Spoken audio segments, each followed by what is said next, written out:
ही जी सगळी हे जे सगळे नाटक आहे, हे जे सगळं प्रसिद्धीचं सगळं तंत्र आहे, ते मूळ मुद्दे आर्थिक प्रश्नातलं जे अपयश आलेलं आहे. महाराष्ट्र सरकारने आर्थिक उधळपट्टी केली, कर्ज डोक्यावरती करून ठेवलेलं आहे, महसुली तूट वाढून ठेवली आणि केंद्र सरकारच्या डोक्यावर प्रचंड कर्ज आहे. केंद्र सरकार सुद्धा आर्थिक अडचणीत आहे. ती अडचण सांगायची नाही, लोकांसमोर मांडायची नाही, विरोधी पक्षांना विश्वासात घ्यायचं नाही.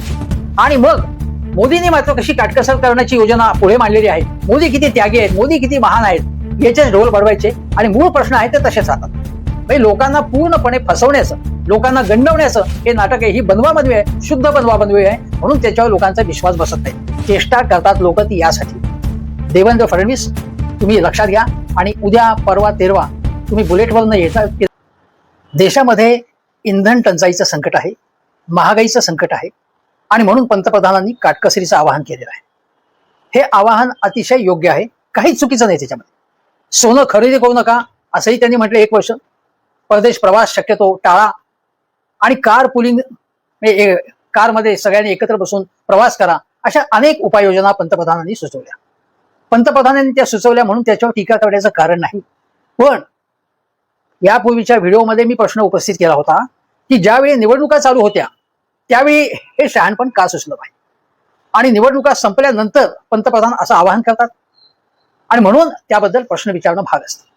आज सकाळी आपण पाहिलं की मुख्यमंत्री देवेंद्र फडणवीस हे बाईकवरून विधानभवनात पोहोचले, बाईकवरून तिथून मंत्रालयात पोहोचले आणि त्यानंतर अनेक जणांनी, कोणी बसनी प्रवास केला, कोणी चालत चाललेले होते, अशी गंमत जम्मत सगळी बघायला मिळाली. गंमत जम्मत यासाठी टिंगलीसाठी टिंगल करायची नाही, कारण एक दिवस हे सगळं नाटकबाजी चालते आणि दुसऱ्या दिवसापासून पहिले पाढे 55 म्हणतात जसं, तशा प्रकारचा प्रकार सुरू होतो. आणि आज शरद पवार यांनी जी पत्रकार परिषद पुण्यात घेतली त्यामध्ये हाच मुद्दा उपस्थित केला.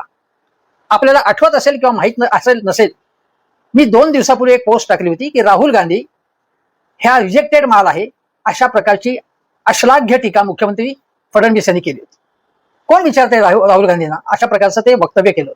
मी असं म्हटलं होतं की लोकसभेतले विरोधी पक्ष नेते आहेत, अशा नेत्यावरती टीका तुम्ही करा, पण या शब्दात तुम्ही करणं हे योग्य आहे का? आणि आज शरद पवारांनी मुख्यमंत्र्यांचे कान पिळले आणि ते योग्य केलं. आज पवारांनी अक्षरशः दणादण पंच मारले आणि ते अतिशय योग्य होतं. पवार हे अतिशय सभ्य आणि सुसंस्कृतपणे बोलतात आणि विरोधासाठी विरोध करत नाहीत. आपल्याला आठवत असेल करोनाच्या काळामध्ये त्यांनी ऑनलाईन मीटिंगमध्ये सुद्धा हजेरी लावून पंतप्रधानांच्या बाबत सहकार्याची भूमिका घेतली. विरोधात असताना चीननी गलवान मध्ये जेव्हा घुसखोरी केली त्यावेळी पंतप्रधानांनी एक ऑनलाईन मीटिंग घेतली, तेव्हा सुद्धा अशा प्रसंगात आम्ही तुम्हाला सहकार्य करू अशी भूमिका संसदेतही पवारांनी घेतली. आणि आताही ते म्हणतायत की हे आवाहन योग्य आहे, काहीच हरकत नाहीये, पण याच्यामध्ये ड्रामेबाजी असता कामा नये. आणि पवार तेच म्हणतायत की आज बाईकने मुख्यमंत्री आले इथे, उद्या येणार आहेत का, हा खरा प्रश्न आहे. आणि आज आशिष शेलार जे मंत्री आहेत ते फडणवीसांच्या बाईकवर बसले होते, मागे बसले होते आणि त्यांचा सुद्धा एक व्हिडिओ व्हायरल झालाय की ते याची चेष्टा करतायत की उद्या आम्ही चालत येऊ, चालत यायला सांगू किंवा चालत येऊ आम्ही. आणि एकूण कसं हे नाटक आहे याची एक थट्टा स्वतः आशिष शेलार यांनी केल्याचा व्हिडिओ व्हायरल झाला. आणि देवाभाऊ म्हणाले की तुम्ही या पंतप्रधानांच्या आव्हानाबाबत तुमचं काय मत असेल ते असेल, पण किमान थट्टा मस्करी करू नका असं ते म्हणाले. पण विरोधी पक्षांची थट्टा मस्करी कोण करते? एक उदाहरण सांगतो. शिवसेनेमध्ये संजय राऊत आणि आदित्य ठाकरे यांच्यात मतभेद झाल्याची एक कथित वृत्त किंवा अफवा प्रसिद्ध झाली, व्हायरल झाली ती. त्याबद्दल विचारलं असताना ते एकमेकाला मारतायत का, धक्काबुक्की करतात का, एकमेकाच्या डोक्यावर बसतायत का, मला आम्हाला काय घेणे आणि त्यांची ताकद काय, अशा प्रकारची अत्यंत तुच्छतापूर्ण एक टीका ही फडणवीसांनी केली. सातत्याने विरोधी पक्षांना याची हेटाळणी करणं, त्यांच्याबद्दल तुच्छता व्यक्त करणं, त्यांना कप पदार्थ लेखणं हे देवाभाऊ करतात आणि म्हणून त्याबद्दल आक्षेप घ्यावा. आता उपमुख्यमंत्री सुद्धा म्हणाले एकनाथ शिंदे की मी इलेक्ट्रिक व्हेकलचा वापर करणारे. नितेश राणे चालत मंत्रालयात गेले. आता हे सगळं तुम्हाला सांगतो की जेव्हा पंतप्रधानांनी आवाहन केल्यानंतर यांना उपरती झाली सगळ्यांना. आमचं म्हणणं असं आहे की युद्ध सुरू 60-70 दिवस झालेले आहेत आणि युद्ध सुरू असतानाच होर्मुझची खाडी बंद झाली होती. आपल्याला लॉंग रूट घ्यावा लागतो आहे आणि त्यामुळे हे संकट आपल्यावरती आहे हे दिसतच होतं. बघा, घरगुती सिलेंडरची गॅसची टंचाई झाली होती तेव्हा कशा रांगा होत्या, तेव्हा काय सांगितलं जात होतं, आपल्याकडे पेट्रोल, डिझेल, घरगुती गॅस, LNG, LPG व्यवस्थित आहे, काही काळजी करू नका.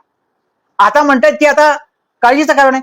मग 2 महिन्यापूर्वीपासून युद्ध सुरू असताना जेव्हा होर्मुझची खाडी पूर्ण बंद होती, अल्टरनेट रूट सण होता, आता लॉंग रूटनी आपण काही गोष्टींचा माल आणतो आहोत आणि माल पाठवत आहोत.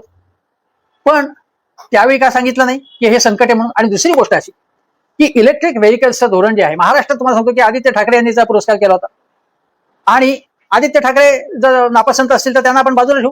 परंतु इलेक्ट्रिक व्हेकल्सच्या धोरणाची पुष्टी एकूण प्रोत्साहन ज्या प्रकारे द्यायची गरज होती ते केंद्र पातळीवर राज्य पातळीवर त्या पातळीवरती जेवढ्या ताकदीने हे करायला पाहिजे तेवढं झालं नाही. मेक इन इंडिया योजनेची घोषणा झाली, मेक इन इंडियाचं काही यश मिळालं नाहीये मेक इन इंडियाबाबत. त्यामुळे अशा अनेक घोषणा होतात, नाटकं होतात, ड्रामेबाजी होते, पण प्रत्यक्षात काही होत नाही. आणि गोष्ट अशी आहे मुळात की शरद पवारांनी सांगितलं की याच्यासंबंधी सर्वपक्षीय बैठक बोलवा, पण ती बैठक बोलवली जात नाही.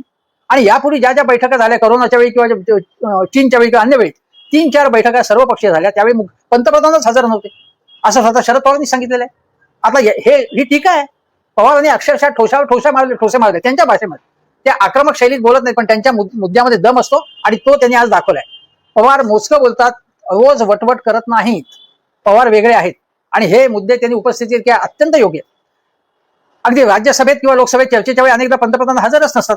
त्यामुळे तुम्ही विरोधकांना काही महत्व देणार नाही. आता राहुल गांधींनी काय सांगितलं होतं की पेट्रोल आणि डिझेलची दरवाढ करावी लागणाऱ्या निवडणुका झाल्यावरती होईल.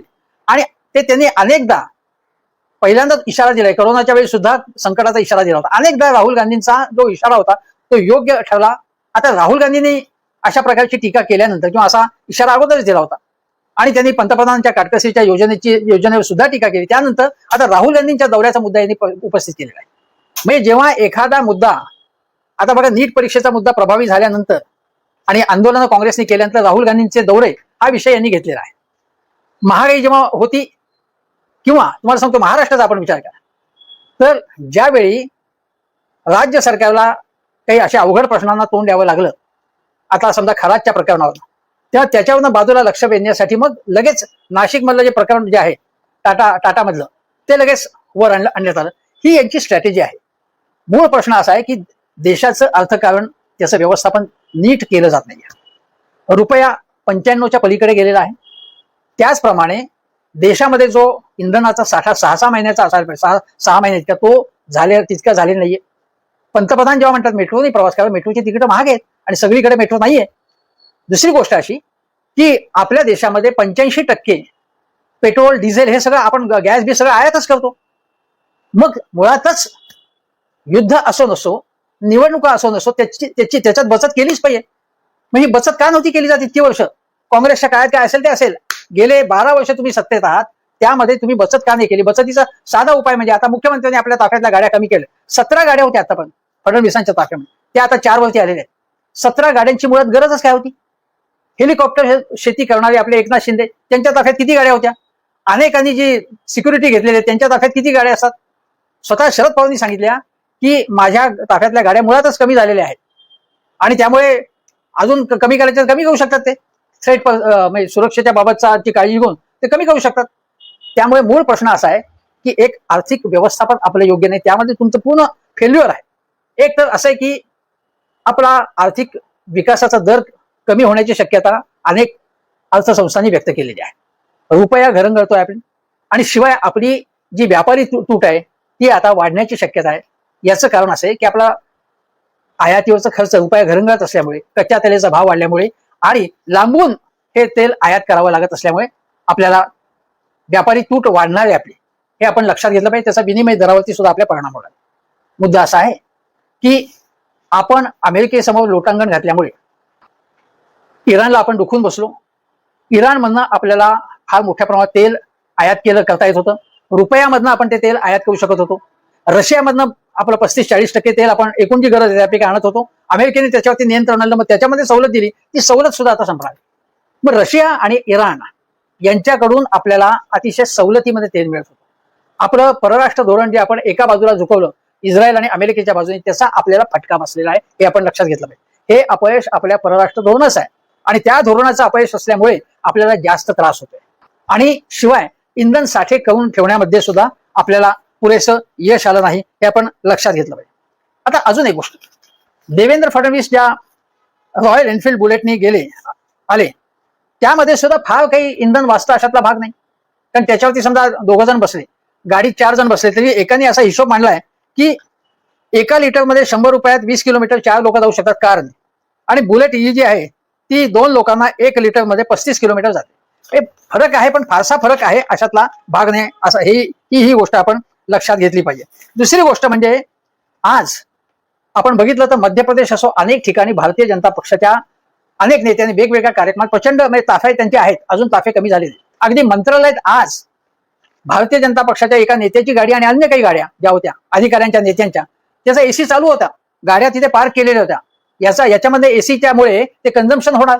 तुम्ही जे बचत करण्याची नाटकं करता, प्रत्यक्षात काय ते बघा. तेव्हा हे आपण लक्षात घेतलं पाहिजे की ही नाटकबाजी आहे. ही मूळ संकटावर मात करण्यासाठी म्हणून अनेक महत्वाच्या मूलभूत उपाययोजना न योजता, म्हणजे आपण मुद्दा असा सांगितला की तेल आणि गॅस ह्याचं सोर्सिंग आपण ज्या पद्धतीने अगोदरपासून इराणला आपण ज्या पद्धतीने दुखून ठेवलं त्याचा आपल्याला फटका बसला. आपण एका बाजूला आपलं धोरण चुकल्यामुळे रशिया जे आपल्याला तेल घेता येत होतं, गॅस घेता येत होता, त्याच्यामध्ये आपल्याला अमेरिकेच्या दडपणामुळे त्यात कपात करावी लागली. आता काही दिवस सवलत दिलेली असेल, हे आपण लक्षात घेतलं पाहिजे. दुसरी गोष्ट अशी की भारतीय जनता पक्षाचं धोरण काय होतं की आर्थिक प्रश्नांच्या ऐवजी हिंदू मुस्लिम करायचं, लव जेहाद मग काय लँड जेहाद याची चर्चा कोण करत होतं? आर्थिक प्रश्नांची चर्चा तुम्ही का करत नव्हता? आणि दुसरी गोष्ट अशी की या निवडणुका येण्यापूर्वी सवंग आर्थिक धोरणं, सवंग योजना जाहीर केल्या, अनेक महामंडळांची घोषणा केली, आणि लाडक्या बहिणींच्या योजनेमध्ये सुद्धा वाटेल ते लोक घुसले आणि मग त्यात काटछेट करावी लागली. जे अगोदर पैसे याच्यामध्ये खर्च गेले ते सगळे वसूल होणार नाही, गेले ते पैसे, ते सरकारचे पैसे होते, ते या महायुती सरकारच्या उपमुख्यमंत्र्यांचे किंवा मुख्यमंत्र्यांच्या खिशातले पैसे नव्हते. त्यामुळे अशा प्रकारे तुम्ही उधळपट्टी करता. अनेक ठिकाणी आता पवारांनी सांगितलं की सोमनाथ मंदिराचा जो उत्सव झाला, आता त्याच्या जीर्णोद्धाराला 75 वर्ष झाल्यानंतर जो उत्सव झाला त्यात पंतप्रधान गेले, अनेक गाड्या होत्या, आणि तिथे विमानात 6 विमानांची घेट्या घालत होती. अनेक ठिकाणी नेते सुद्धा जातात तेव्हा जेसीबीनी फुलं उधळली जातात. रोह्या जो कार्यक्रम झाला राष्ट्रवादी काँग्रेस अजितदादा पवार यांच्या पक्षाचा, ती जेसीबीतनं फुलं उधळली गेली. धनंजय मुंडे जातात तेव्हा जेसीबीनं फुलं उधळली जातात. आता हा जो सगळा खर्च आहे त्याचा आपण काय करायचं हा खरा प्रश्न आहे. त्यामुळे मूळ मुद्दा असा आहे की हे जे सगळे नाटक आहे, हे जे सगळं प्रसिद्धीचं सगळं तंत्र आहे, ते मूळ मुद्दे आर्थिक प्रश्नातलं जे अपयश आलेलं आहे.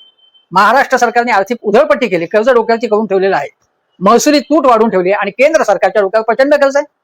केंद्र सरकार सुद्धा आर्थिक अडचणीत आहे. ती अडचण सांगायची नाही, लोकांसमोर मांडायची नाही, विरोधी पक्षांना विश्वासात घ्यायचं नाही. आणि मग मोदींनी मात्र कशी काटकसर करण्याची योजना पुढे मांडलेली आहे. मोदी किती त्यागी आहेत, मोदी किती महान आहेत, याचे ढोल बडवायचे, आणि मूळ प्रश्न आहे ते तसेच राहतात.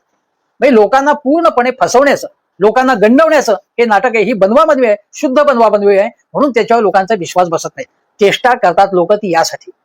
देवेंद्र फडणवीस तुम्ही लक्षात घ्या, आणि उद्या परवा तेरवा तुम्ही बुलेटवर न येता